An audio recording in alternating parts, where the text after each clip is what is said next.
In the dream, you are falling, lost in the listening distance, as dark locks in.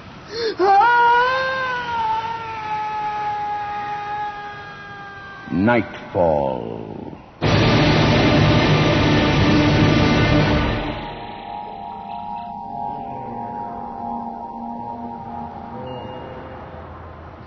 What in God's name's happening? I'm lying somewhere. And I'm cold. I can't even remember who I am. I just want to sleep. Did you see that car roll? Voices. People What I on can't earth see. happened? Something awful's happened. Some jerk got right in front of him. I can't collect my thoughts.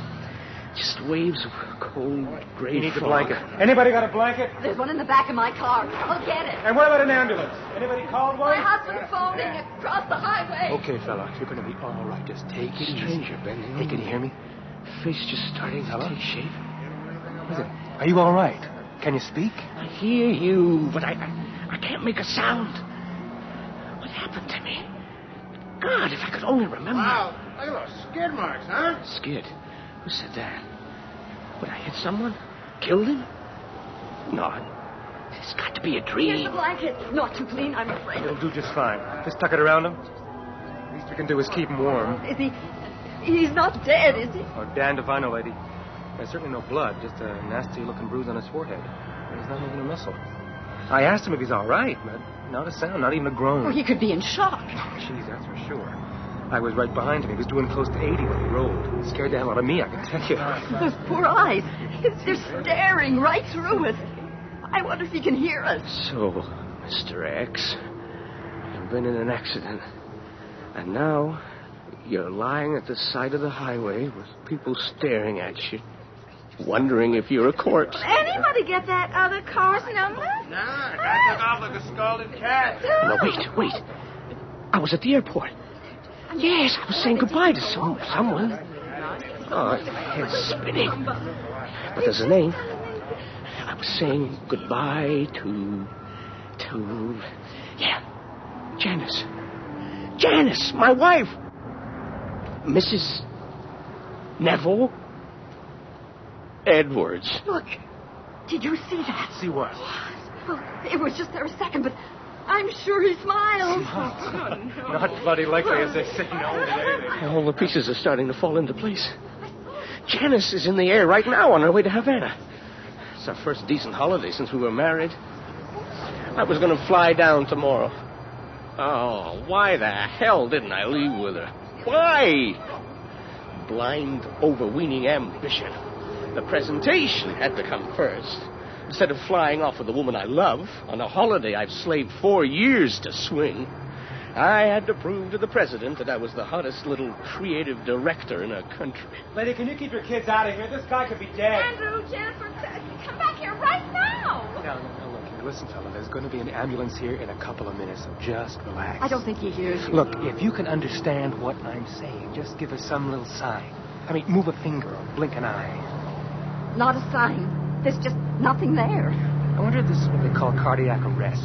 Whatever it is, Dr. Kildare, it's not cardiac arrest. I can hear you. I can see you. He's only got 10 days vacation. My mind's functioning. It's all there. Yeah, rushing back from the airport. That bastard veering into my lane, the brakes seizing, and that endless rolling. Spinal cord might be severed. You know, you get like total paralysis. Yeah, that could be it. God, what is this? The Mayo Clinic of the ditch? Well, I don't panic easily.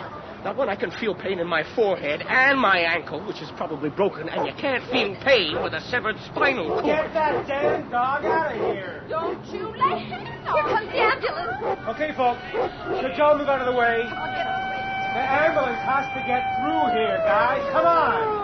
That's it. Let's make some room. Watch it. Come on. All right, everybody. Going out of the road. Were you first on the scene? Yeah.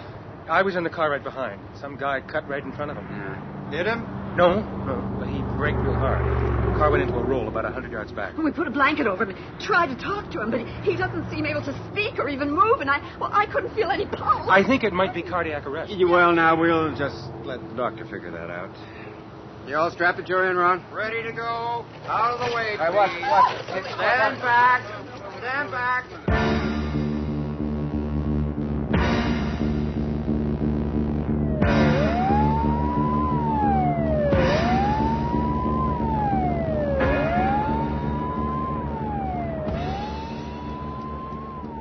Well, where do we stand, Neville Edwards? On the negative side, I can't move a muscle, and I can't communicate. But on the positive, though, I'm not bleeding. My mind's certainly alert, and, well, I'm off to get fixed up. These people, they're always the same, eh, Ron? Yeah. Always want to play doctor. Probably some kind of muscle spasm. Well, those guys at the hospital will know what to do. One little shot of relaxant, and I could be on my way to Havana tomorrow. You know, Ron, that guy might be right. You mean about cardiac arrest? Yeah. Want me to try a couple of thumps on his chest? Are you kidding? You know the law as well as I do. No, don't touch him. Better to bring him in dead than break the law, eh? Exactly. Keep it up, clowns. I don't panic easily. And if I have to feel sorry for anybody, how about the president and senior account executive of the biggest ad agency in Toronto? Yeah, plus 3 Chrysler vice presidents. All of them sitting around the old boardroom waiting for me to breeze in, open the magic briefcase, and extol their $2 million media campaign. They'll be well into their 5th drink before they realize they've been stood up.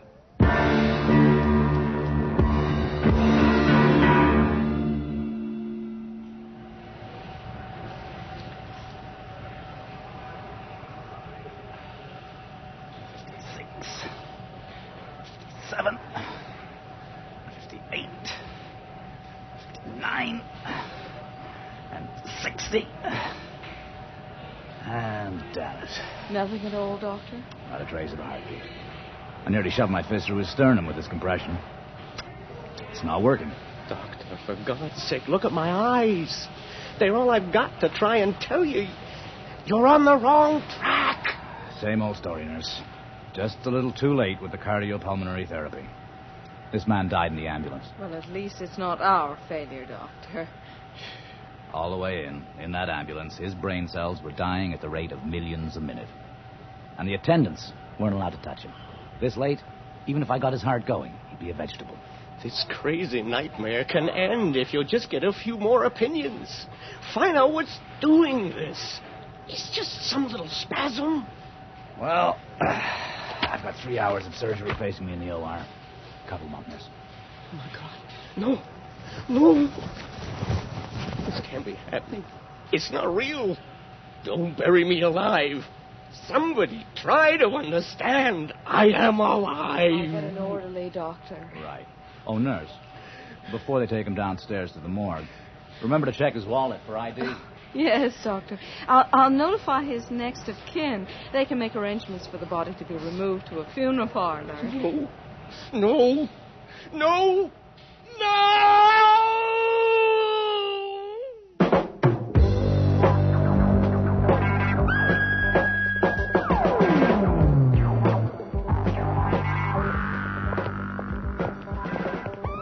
Sorry we have to put you through this, sir. It's always a bit rough. Yes, I don't exactly look forward to We it. finally located his wife, but she's in Cuba. Mm-hmm. Janice flew down just this morning. It was her wish that we phone his office and have someone come to the hospital morgue to make positive identification. This is it here.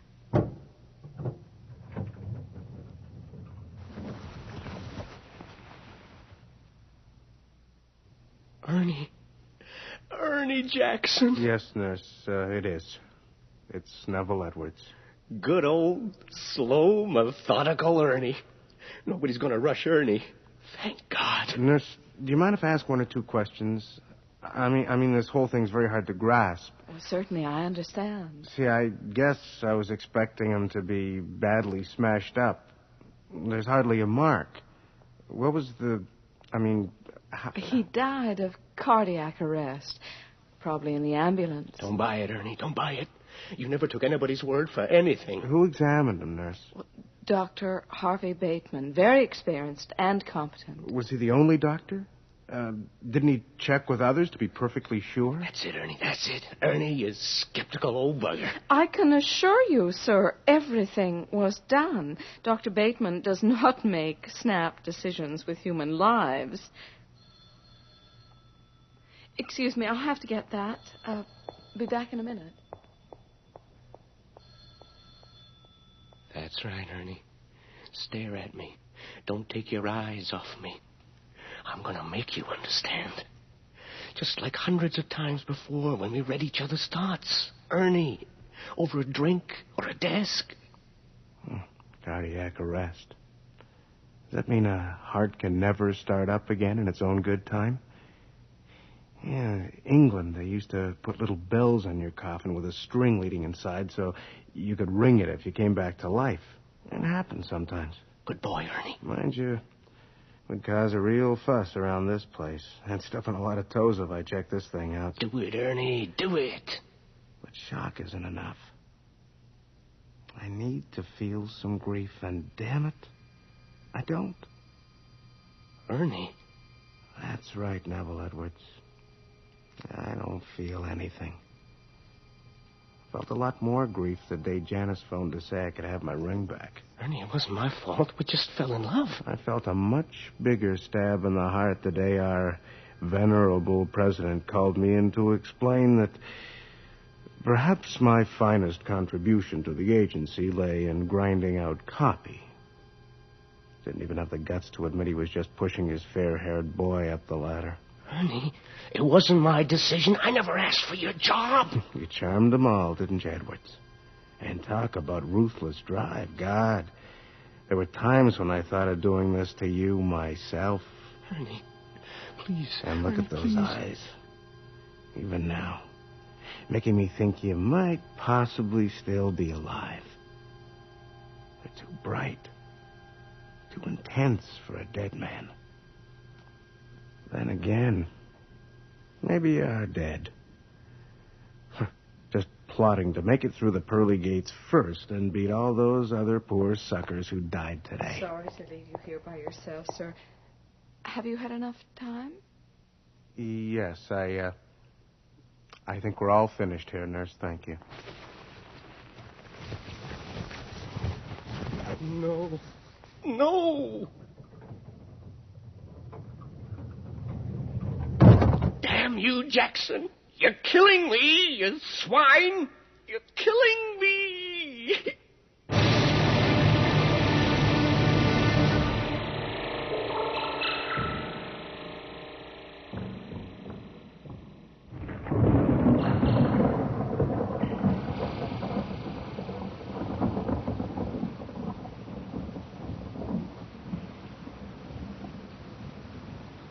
How long have I been lying here, listening to the rain?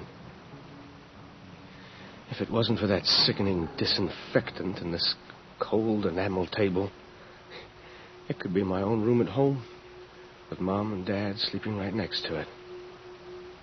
I loved to lie and listen to the rain at night when I was a kid. And just as I got sleepy, the bedroom door would always open, and there'd be Mom, bringing in my mug of cocoa. She'd stop at the side of my bed, and she'd slowly lean over me. There'd always be a wisp of hair falling down. And she'd kiss me goodnight. Oh, stop it. Stop it.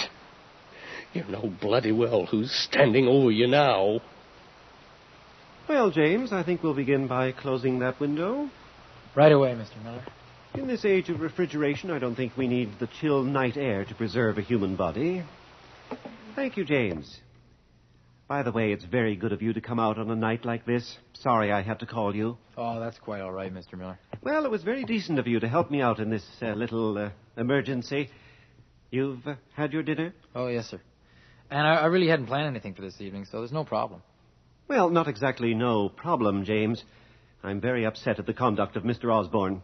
Preparation of the deceased was to have begun at 6 o'clock. At 7:20, he phoned that he would not be coming in. Severe head cold. I know he was feeling pretty low yesterday, sir. Then he might have been civil enough to give us the same advance warning the cold gave him. Yes, Mr. Miller. Osborne is a very talented mortician, but I will not put up with his irresponsibility. Like yourself, he showed great promise when he started with the firm, but over the years he's gradually declined into a devil-may-care attitude. Not good enough. Well, like I said, Mr. Miller, I don't mind filling in. I know that, James. And that's precisely why you will be replacing Mr. Osborne as of this moment. Mr. Miller, I've really only been with you for a year, and Mr. Osborne... Only a year, yes, but in that time, I've been deeply impressed, not only with your work, but your eagerness to learn, and your dedication to the profession. Thank you, sir. I'd just like to say... Now then, James, I should think, cosmetically speaking, this will not be a late evening. Yes, I was just noticing, sir. There's hardly a mark on him. You know, James, I think I almost prefer the opposite. The opposite? I hope you won't think me callous, but when there has been extensive damage, graphic indication that death has laid his hand on someone, I feel it helps us accept the finality. I don't think I'll ever be able to accept it, Mr. Miller. Especially when I see ones like this. And just what do you mean by that, James? His eyes. I'm not squeamish. I think you'll agree to that, sir. And I've handled every type of embalming. And quite skillfully, let me add. But since I've been with Miller Chapman, I've never had such a feeling when I look at their eyes. I could swear his eyes have been following me, afraid to lose me, wanting to tell me something. Yes, James, that's it. Don't take your eyes off mine. Keep staring. I am willing you to understand. Keep looking at me. James, let me tell you something. But first I'll close these poor staring eyes. No. Oh, dear God. No. There we are. I think that will help. I'm sorry, Mr. Miller. I'm a little embarrassed. No need to be, James. On the contrary, I think you've shown what I've always felt you to be. A sensitive and caring young man, the kind we need in our service.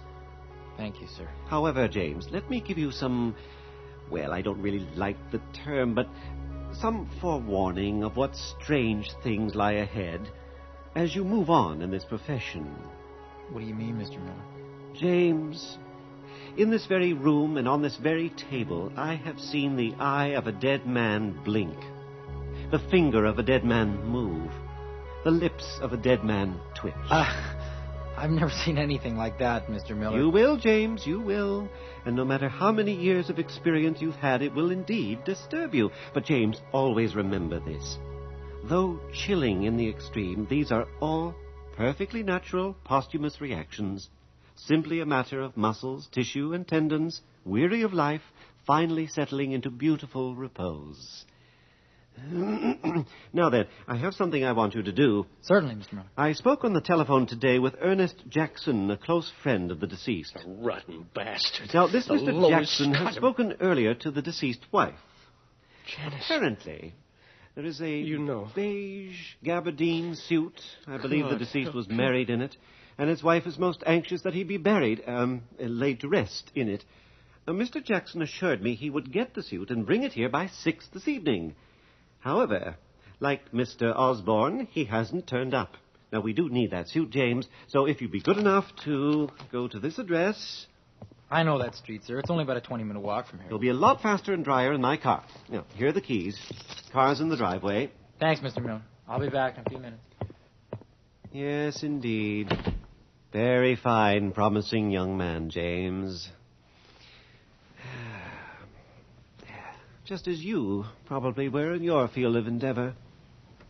Yes, good face, intelligent, unlined. The short years allowed you must have been untroubled.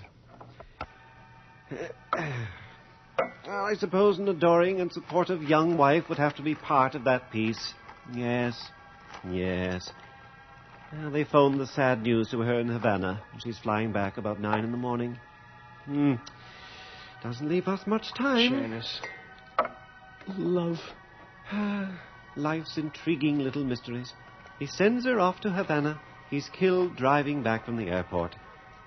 Now, why would he send her off alone? Janice, love, I'm sorry. You begged me to come, even on the way to the airport. But with a lifetime ahead of us, one day seems so little to give up. A lifetime. Oh, God. Janice. Janice. Now then, for the face. I think a number 5 will do. And over that base and the slight bruise near the temple, I think a number 7. What's that? You idiot. After your resounding lecture to young James, you let your own glasses make a fool of you. No wonder you're seeing things.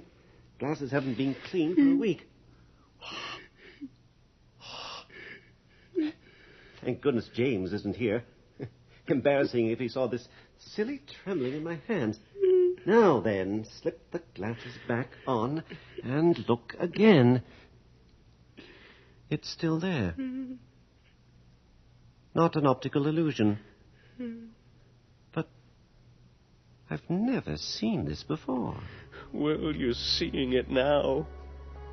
And take a long, hard look, you smug bastard. Because I want you to remember it for the rest of your life. God, my 11th hour miracle. I'm crying. I can feel the tears running down my cheeks. This can't be happening. It's against all reason. Tears coursing down a dead man's cheeks. I've got to be sure. Better phone upstairs. Can't go ahead without a medical opinion. Yes, Miller, you do that. They'll tell you quick enough. A corpse doesn't cry.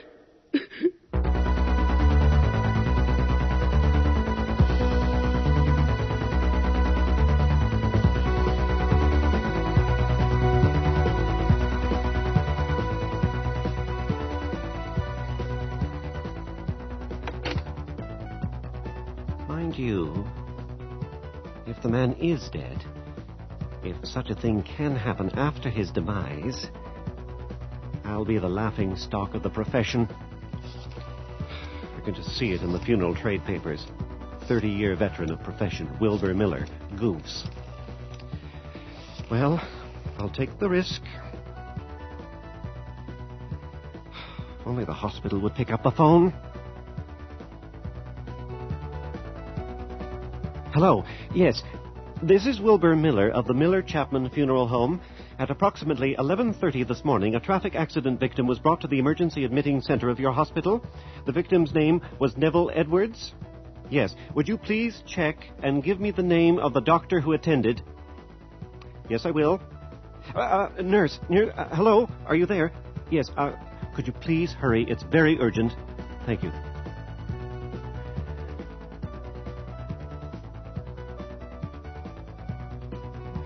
Hello? Yes. Yes, that's the one. And the doctor's name? Dr. Harvey Bateman. I'd like to speak to him as quickly as possible, please. I see. No, this can't wait until tomorrow. Give me his home number, please. Pardon? Look, I'm not some crank. This is an emergency. I can assure you that... Oh, blast. Charles will know. And he's probably a better doctor than Bateman.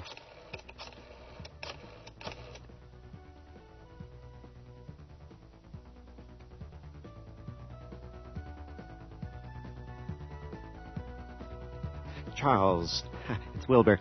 I'd like to get your opinion on an urgent matter. No, nothing personal. Would you say it's possible for a deceased person to... It sounds so bizarre. I mean, can the tear ducts function posthumously? I see. Yes. I was hoping to hear that, Charles. Thank you so much. absolutely incredible. Well, there's no time to be lost.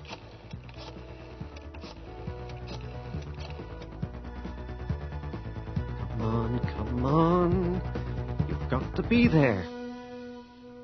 It's the Miller Chapman Funeral Home, 343 Glen Grove Drive. I want an ambulance over here as quickly as possible.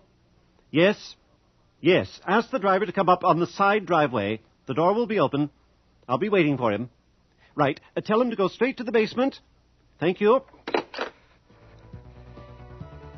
God help him. He's alive. And those eyes. Eye closed. That desperate stare that bothered young James so much. He was listening. Understanding everything we were saying. It's too ghastly to think about. Oh, God. What he must have gone through. Sir, where do we go from here? James, you gave me quite a start. I thought you were going to drive over and pick pick up the suit, sir. Mr. Jackson was just pulling up out front as I backed out of the driveway. Boy, that was close. I missed his front bumper by about an inch. Mr. Miller? Yes? Are you all right, sir? Yes. Yes, You look sort of shaken up. I'm all right. But, James, I have something to tell you. If you want to go home, sir, I can finish up. No. There's only the cosmetic work to be done. What? Yes, sir. When I came back and you were gone, I went ahead on my own. He's finished, Mr. Miller. He's embalmed.